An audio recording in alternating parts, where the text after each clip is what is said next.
Hey y'all, it's your girl Millie Chun, and let's get into the second part of the Real Housewives of Potomac reunion. Let's go. So the show started where it ended last week. Giselle still has no real thing to say that Chris did to her. She just says she felt uncomfortable. And you can take that how it is, but Giselle is full of it. And why is Mia talking? Like, why is she interjecting? Right? Candace was right to tell her to be quiet. Like, you should not even be in this conversation, ma'am. So Ashley, like us, did not see anything that was true what Sesame Street said, right? But of course, Sesame Street wants to blame editing so her story can be right. Let's keep going. I have to agree with Wendy. It's a shame that the women don't recognize when men are just being nice. You know what I'm saying? And they equate men being nice to them trying to get with them. Like, that's a problem. Robin got a little bit of the information from whatever Candace said in her live. She took it back to the women, trying to show Candace off in a bad light, right? And Robin is not Candace's friend. Candace, I really hope you can see that. And Candace was talking about Robin. She is peddling hats. Barely. And Robin got the nerve to say the reason she said those things and brought Candace's live out is because you should share everything on camera. I know you feel crazy today after saying that. And that's why Candace had a problem with you, Robin.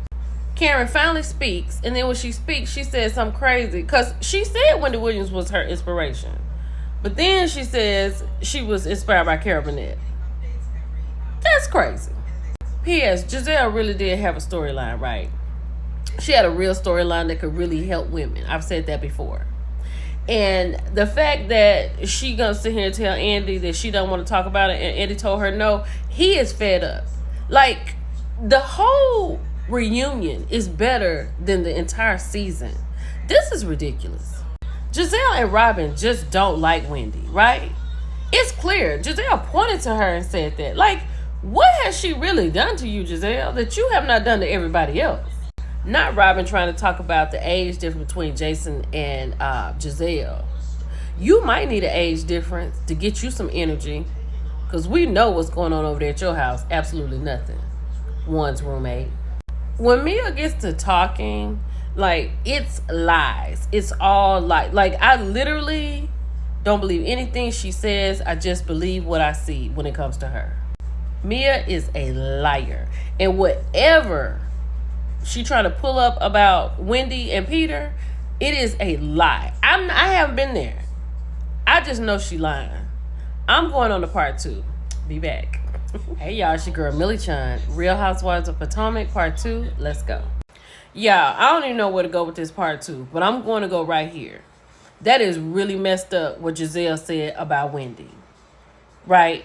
She wants to say that Lil Bit got beat up by Monique because she's her friend sometimes.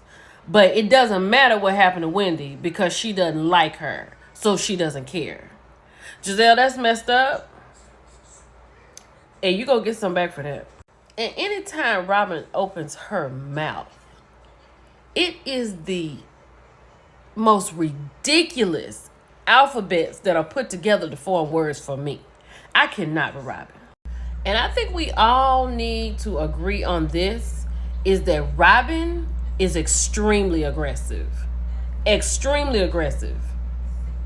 Very aggressive. I do feel like colorism is a problem in this group. And I don't know, because I'm not in the group, but just the way she dismissed Wendy like that. And Robin is not Wendy's friend. And they do talk about a little bit being emotional. And Giselle is always so confused. Always so confused about something. The look on her face shows that she doesn't understand anything. And then Mia sitting over there pretending that she's hurt and this has never happened. I cannot with her. It was really big of Ashley to say that she understands that she has privilege more so than Candace and Wendy because of her skin tone, which is crazy, but the acknowledgement of it was good to hear. And especially seems like that's something Candace and Wendy needed to hear. And I'm glad that that happened. Let's keep going. I will be so glad next week when, well, first of all, 90 minutes. It's going to really take 90 minutes to wrap this up next week. I will be so glad when Jacqueline brings up any paper she has, because I'm ready to hear what she says. And whatever Mia is pulling out of this Pandora's box, I already know that is going to be very untrue. And here's the thing about Mia that I don't like.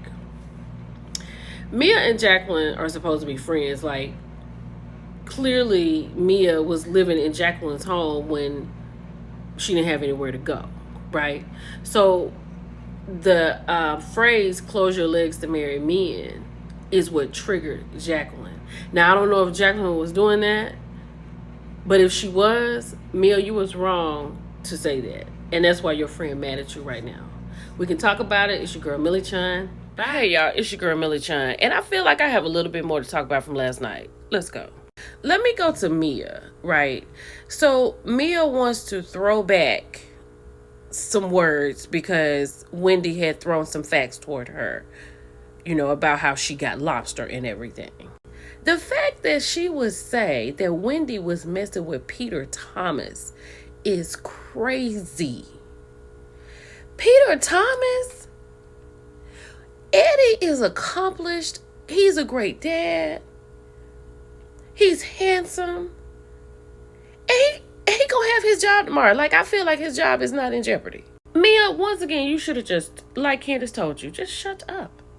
Robin Dixon, after last night, you look real crazy now, right? And honestly, Robin doesn't even have time for this show. Robin needs to go around that house and see if she can find passports and see what's going on in them stamps and them passports. That's what she should do. Now, I love Karen. Karen did get Robin together because Robin brought her into something and she gathered her right on up. But Karen, I'm going to need you to do more than, so far you've said like 75 words. So I'm going to need you to ramp it up. Next one. I love you, but let's get it going. When Wendy told Mia that the only reason she didn't do what she was supposed to do to Mia is because she had a lot to lose, I think we all felt that, and I think Mia felt that. And I think Mia knows going forward, I'm going to have to handle Wendy a little different. Because you keep pushing somebody, you're going to get pushed back. Giselle and Robin doing the colorism part, right? It was crazy that they didn't have anything to say. Thank you, Ashley, for speaking up. But after that little 2-minute global conversation they were having, and for Giselle to say, well, Lil Bit said, now we went high in this segment. And for Giselle to say, now we can go low. You are low, Giselle. Like, I'm going to say this. From being a soror, right?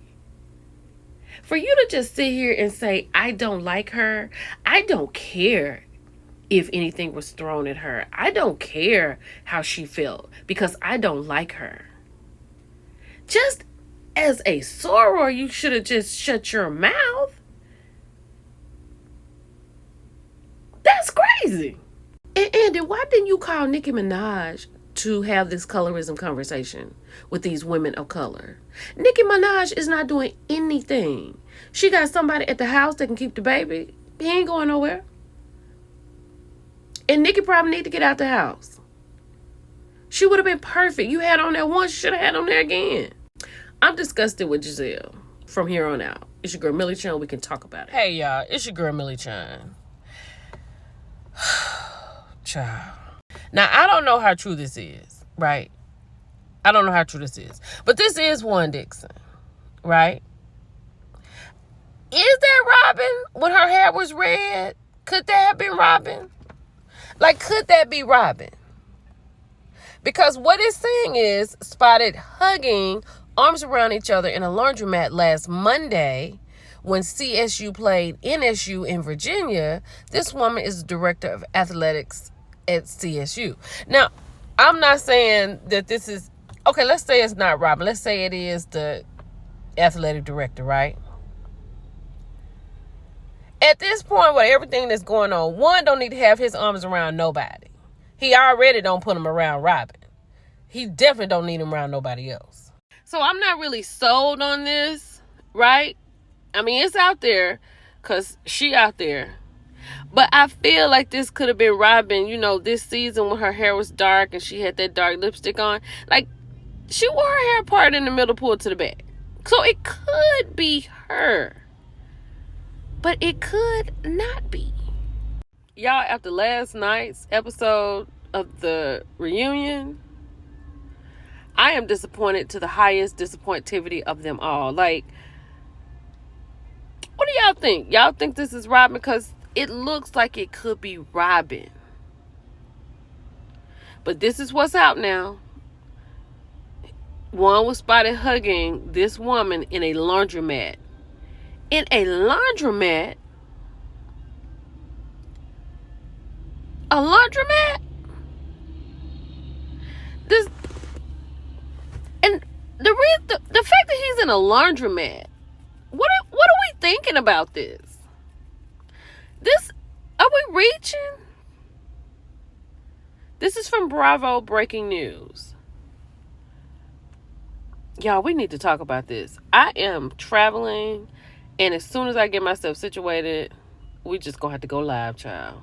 It's your girl Millie trying to talk to y'all later. That's what I prevail, cause I just left the jail in a UFO. Doors in the sky like the 4th of July. I just lit this shit up. Someone told me that mocha fluent. Just me and my bitch getting rich, never switch. Now we got them all sick. I just found my lane. Used to fuck with the bricks, made a flip all legit. Some assault with the kicks, and I can't complain. Broken hearts never fixed till you lying in the